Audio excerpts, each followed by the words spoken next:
ሰላም ለእናንተ ይሁን። በመላው ዓለም የምትገኙ የኢትዮ ቨርቴክስ ሚዲያ ተከታታዮች እንደምን አላችሁ? እንደምን ቆያችሁ? ሶስት መደመጥ ያለባቸው አስቸኳይ መላው ኢትዮጵያውያን ሊሰማቸውና ሊያውቃቸው የሚገቡ ሰበር መረጃዎችን ይዘን መተናል። አብራችሁን ቆዩ። የመጀመሪያው ክቡራን አድማጭ ተመልካቾቻችን መቀመጫውን በአሜሪካን ሀገር ዋሽንግተን ዲሲ አድርጎ የነበረው ኢትዮ 360 ሚዲያ ከመዘጋቱን ባሻገር በሀብታሙ አያሌው ላይ ሌላ ያልተጠበቀ ችግር ደርሷል።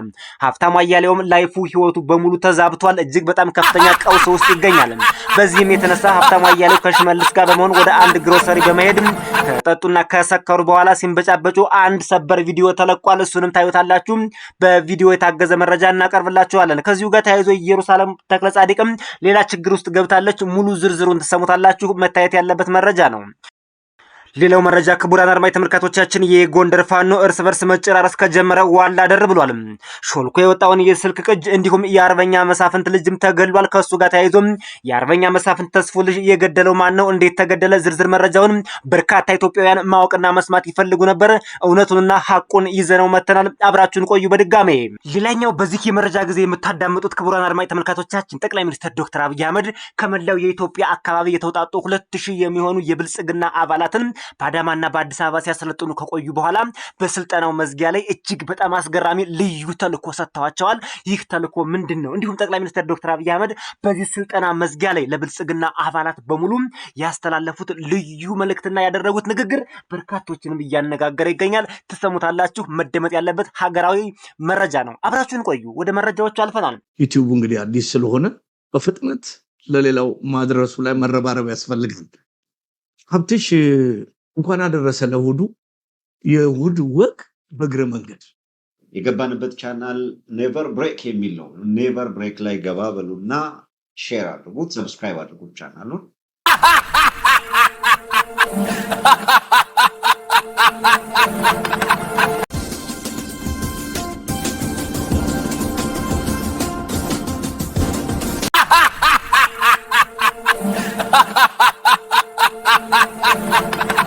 የአሰብ መንገደኞች ወግን ባለፈው ሳምንት የባህር መንገደኞች የአሰብ መንገደኞች ወግ በእሑድ ወግ ነው።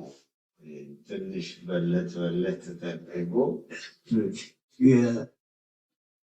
አድማጭ ተመልካቾቻችን እንግዲህ የእሑድ ወግ በእግረ መንገድ ፕሮግራማችን Banding of Ethio Media. Ethio 360, a prominent U.S.-based Ethiopian diaspora media outlet known for its fierce criticism of Prime Minister Abiy Ahmed's government, effectively collapsed in late October 2025 due to a bitter internal rift. 5 key journalists, including co-founder Jerusalem Teklesadik, accuse lead figure Haptamu Ayalew of authoritarian control, monopolizing airtime, and secretly diverting resources to launch a new platform called Ethio Sigenet without transparency or consent.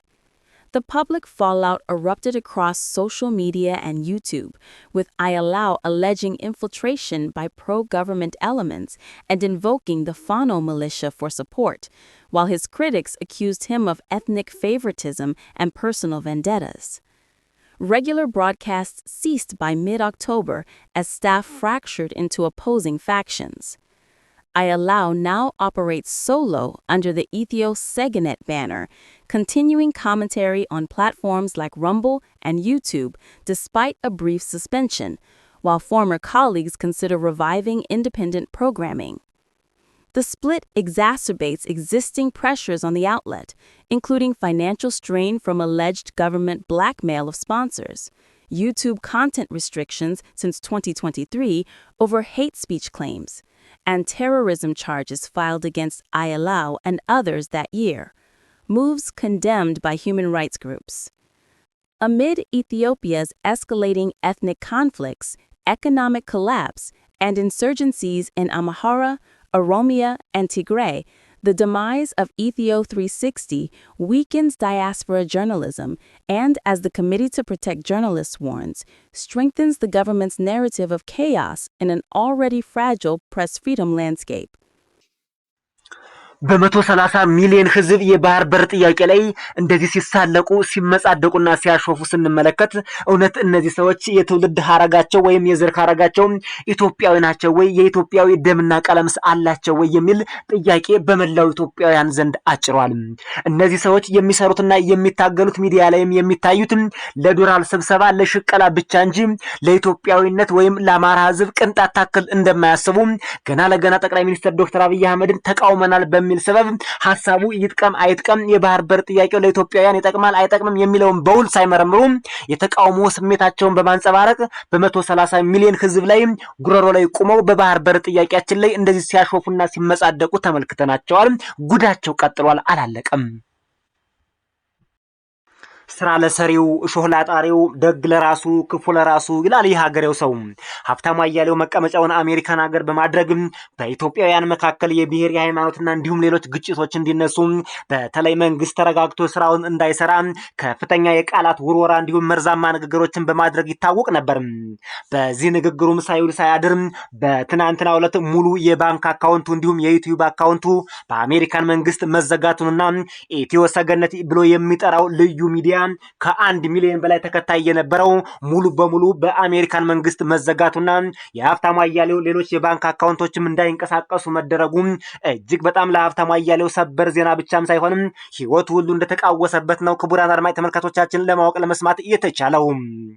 በቅርቡ እንኳን ከኢትዮ 360 ባልደረቦቹና ጓደኞቹ ጋር መግባባት ያልቻለው እንዲሁም የኢትዮ 360 ጓደኞቹና ባልደረቦቹን በመካድ የሚታወቀው ሀብታሙ አያሌው በርካታ ዶላሮችን ለኢትዮጵያ ታገላለሁ በሚል ሰበብ ከሰበሰበና ካጠራቀመ በኋላ የራሱን ኢትዮ ሰገነት የሚል ሚዲያ ከፍቶ በርካታ የኢትዮ 360 ሰራተኞችንም እንዲባረሩ በማድረጉ በርካቶች ቅሬታ ሲያቀርቡበትም ቆይተው ነበር።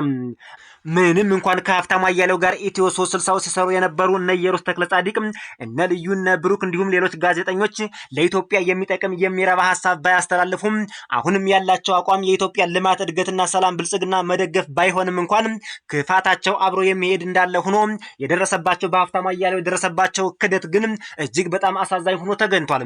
ሀብታሙ አያሌው እነዚህን ጋዜጠኞች ቶርች አድርጓቸው እንደኖረና ሙሉ ገንዘባቸውን ንብረታቸውን ሙሉ በሙሉ እንደዘረፋቸው ብሎም ስራ እንዳባረራቸው በተለይ ኢየሩሳሌም ተክለጻዲቅ በአሜሪካን ሀገር በአሁኑ ሰዓት ነርሲንግ አሲስታንት ስራዋን ተመልሳ እየሰራች እንደምትገኝና የጋዜጠኝነት ሙያው ሙሉ በሙሉ እንዳልተሳካላት የከፈተችው ኢትዮ 360 ሚዲያ አስቀጥለዋለሁ ይቀጥላል አይዘጋም ስትለው የነበረው ሚዲያ ሙሉ በሙሉ በአሜሪካን መንግስት የተዘጋ መሆኑ ነው መረጃዎች እየወጡ የሚገኙት። ኢየሩስም ላይፏና ህይወቷ ሙሉ በሙሉ እንደተቃወሰባት ነው። እንግዲህ ክቡራን አድማጭ ተመልካቾቻችን እንደ ባቢሎን ሰዎች ቋንቋቸው ድብልቅልቅ ያለበት ኢትዮ 360 ከዚህ በኋላ ነፍስ ዘርቶ ሚዲያ መሆን ብቻ ሳይሆን ለየግል የከፈቱት ሚዲያም ጭምር ሙሉ በሙሉ መዘጋቱንም ለማረጋገጥ ተችሏል። ኢትዮ ሰገነት ብሎ ሲያንቀሳቅሰው የነበረው ሚዲያ ሀብታሙ አያሌው ሲመካበት የነበረው እንዲሁም ከኢትዮ 360 የዘረፈው ሙሉ ንብረቱን ኢንቨስት ያደረገበት ሚዲያ ሙሉ በሙሉ ከዩቲዩብ ሳተላይት እና ዌብሳይት እንዲወርድም ተደርጓል። በሌላ መረጃ ክቡራን አድማጭ ተመልካቾቻችን የመንግስትን የእድገት የሰላምና የብልጽግና ጉዞ አንቀበልም ብለው በትጥቅ ትግላቸው የቀጠሉ የጎንደር ፋኖዎች በመካከላቸው ከፍተኛ የሆነ ልዩነት ተፈጥሮ የተኩስ ልውውጥም እርስ በርስ ከፍተው ውለው አድረዋል። በተደረገው የእርስ በርስ የመካከላቸው የተኩስ ልውውጥም የአርበኛ መሳፍንት ተስፉ ወንድ ልጅ በዚህ ጦርነት መሰዋቱ ነው የተሰማው። የአርበኛ መሳፍንት ተስፉ ልጅ አርበኛ ጌትነት መሳፍንት የጎንደር ፋኖዎችን የሚመራና በአመራርነቱም የሚታወቅ ነበር። ይሁን እንጂ የብልጽግና መንግስት ምንም ጥይት ሳይተኩስበት የሰላም ጥሪውን እያቀረበ ባለበት ሁኔታ እርስ በርሳቸው ባደረጉት ጦርነት ለሁለት ተከፍለው የአርበኛ መሳፍንት ተስፉ ልጅ አርበኛ ጌትነት መሳፍንት ተሰውቷል ማለት ነው። እንግዲህ ክቡራን አድማጭ ተመልካቾቻችን ከዚህ የምንረዳው የኢትዮጵያ መንግስት በተለይ የብልጽግና መንግስት ድል እየቀናው እንዳለና እሱን የሚቃወሙ ኃይሎች በሙሉ በመካከላቸው እርስ በርስ መፈረካከስና ውጊያ እንዲሁም መገዳደል እየተፈጠረ መሆኑን የምንመለከተው አሜሪካን ሀገር የነ ሀብታሙ አያሌውና የነ ኢየሩሳሌም አጠቃላይ የኢትዮ 360 ጉድም የሚያሳየው ይሄንኑ ነው። ሌሎችም ኃይሎች ጠቅላይ ሚኒስትር ዶክተር አብይ አህመድን የነኩ አብይን የነካ የለውም በረካ እንደተባሉ ምንም አይነት በረካ የላቸውም፣ ሊሳካላቸውም አልቻለም። ጁንታ ወይም ቲፒኤልኤፍ ወይም ወያኔ ሓርነት ትግራይ ህወሓትን ብንመለከት አሁን ለሁለት ተከፍሎ እየተዋቃ ይገኛል፣ እየተጫረሰም ይገኛል። የኤርትራ መንግስትም ቢሆን ኢትዮጵያን ከነካ በኋላ የሱዳኑ ፈጥኖ ደራሽ ኃይል በኤርትራ ላይ ከፍተኛ ዛቻ ዛቻ አውጥቷል። በአጭር ጊዜም ኤርትራን እንደሚያወድማትም እየተናገረ ይገኛል። እንደሚወራትም ጭምር እየተናገረ ይገኛል። ክቡራን አድማጭ ተመልካቾቻችን ጊዜው የብልጽግና ነው። በዚህ መሃል ብልጽግና እያበበ እያፈራና ዕለት ዕለት ሀሳቦቹ ሁሉ ገዥ እየሆኑ በህዝብ ዘንድ ተቀባይነትን እያገኘ ልማቱ፣ እድገቱ፣ ብልጽግናው ብሎም በዓለም አቀፍ ደረጃ ሁሉ ተሰሚነትና ተጽዕኖ ፈጣሪነቱ እየጨመረ መጥቷል። ሌላው መረጃ ክቡራን አድማጭ ተመልካቾቻችን ጠቅላይ ሚኒስትር ዶክተር አብይ አህመድ ከተለያዩ የኢትዮጵያ አካባቢ የተውጣጡ የብልጽግና ባለስልጣናትና አመራሮችን በአዳማና በአዲስ አበባ ልዩ የሆነ ኢትዮጵያን ሊያሻግር የሚችል ስልጠና ሲሰጡ ከቆዩ በኋላ በመጨረሻም ልዩ ተልዕኮ ሰጥተዋቸዋል። Echoes of Unity, the Prosperity Vanguard awakens. In the cradle of ancient kingdoms, where the Blue Nile whispers secrets of resilience and the highlands cradle dreams of tomorrow, a new dawn breaks over Ethiopia.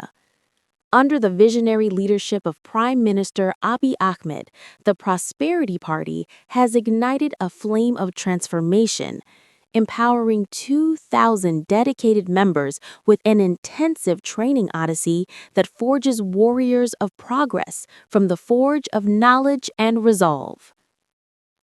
Picture this, a grand assembly hall in Addis Ababa, alive with the pulse of purpose.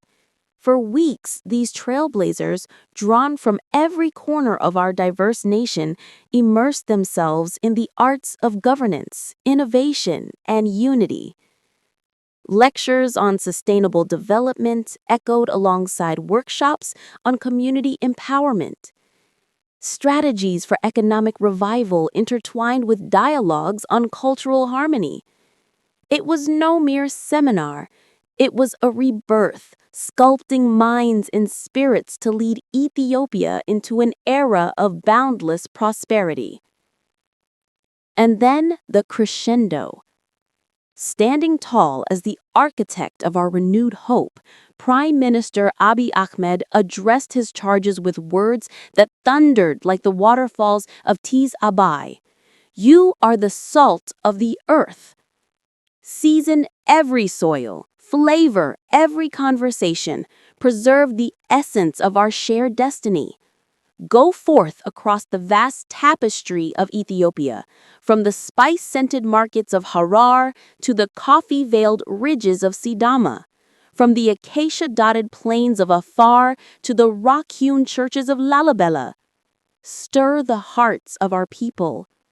Ignite their passion, awaken their potential, and make them testify to the miracles unfolding in our land. Yes, testify.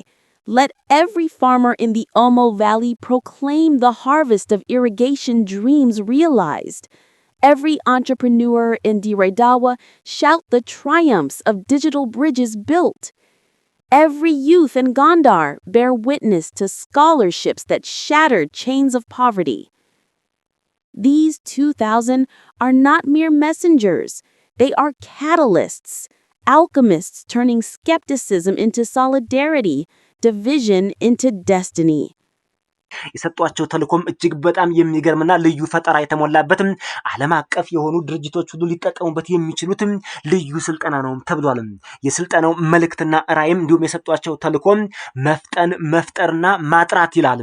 ፍጥነት እንዲሁም ስራዎች ሲሰሩ በጥራት እንዲሁም ስራዎች ሲሰሩ በፍጥነትና በክሬቲቪቲነት በፈጠራነት የተሞላበት ይሁን ነው።